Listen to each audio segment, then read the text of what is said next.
Hello mga mi! For today's video, tara samahan nyo nga ako muli sa ating mini vlog. For today's ganap nga panibagong araw at panibagong gawaing bahay serye nga na naman nga po tayo. So ayan nga, for today's ganap nga, heto at maghahatid serye nga tayo ng ating mga estudyante. Heto nga at sumabay na nga sa akin itong aking pinsan na si Wolf, kaya eto na nga to, aalis na nga kami. O diba, ito na naman tong dila na to. Heto na nga at naglakad na nga kami papunta nga school at heto nandito na nga rin kami sa eskwelahan nga nila. At iba-iba nga ang costume nga ang suot ng mga estudyante ngayon dahil nga may program nga sila ngayong araw na to. So ayan nga at mapapansin nyo medyo madilim pa nga dahil ang aga-aga nga naming umalis dahil gusto nga nila maaga nga umalis.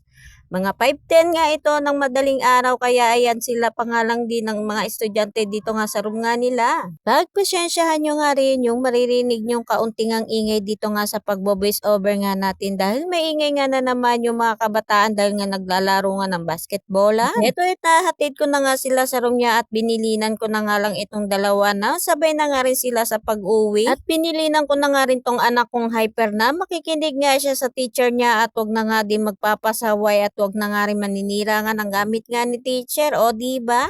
So ayan na nga at iniwan ko na nga itong dalawa kong estudyante at ito nga yung view nga dito nga sa labas nga ng room nga nila. Agad-agad na nga akong umuwi nga ng bahay dahil nga may gagawin pa nga ako. Bago nga pala ako umuwi, bimili nga mula ako ng pandesal para nga may aalmusalin nga kami. Halagang 20 pesos nga lang itong ating binili at pinili ko na nga lang din yung toasted. At pagkatapos nga pagka-uwi ko nga ng bahay, agad-agad ko nga inintindi itong ating halaman dahil nga nasisira nga ng mga kabataan nagtatabay nga dito sa labas nga ng bahay nga namin.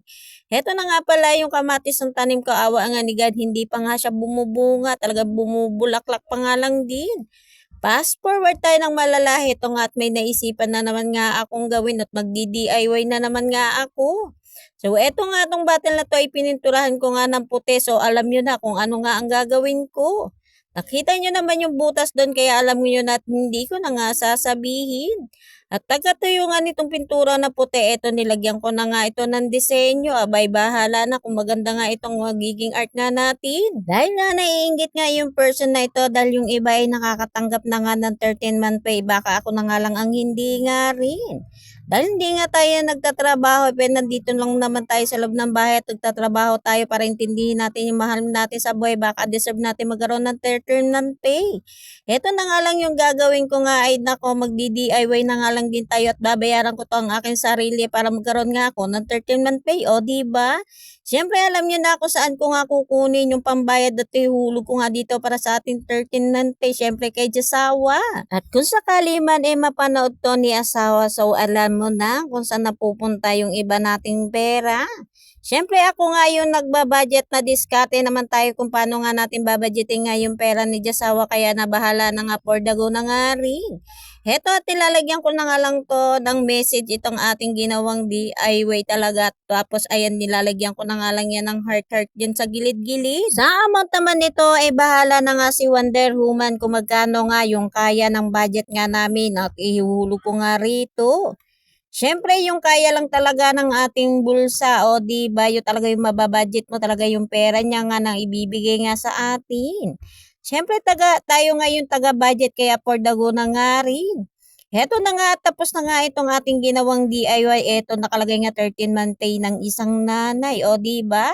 Siyempre, deserve na deserve natin yung mga nanay na magkaroon nga rin tayo ng sarili nating 13 month. O, diba? Nagtatrabaho din naman tayo dito nga sa ating bahay. So, ayan, see you soon na nga lang din.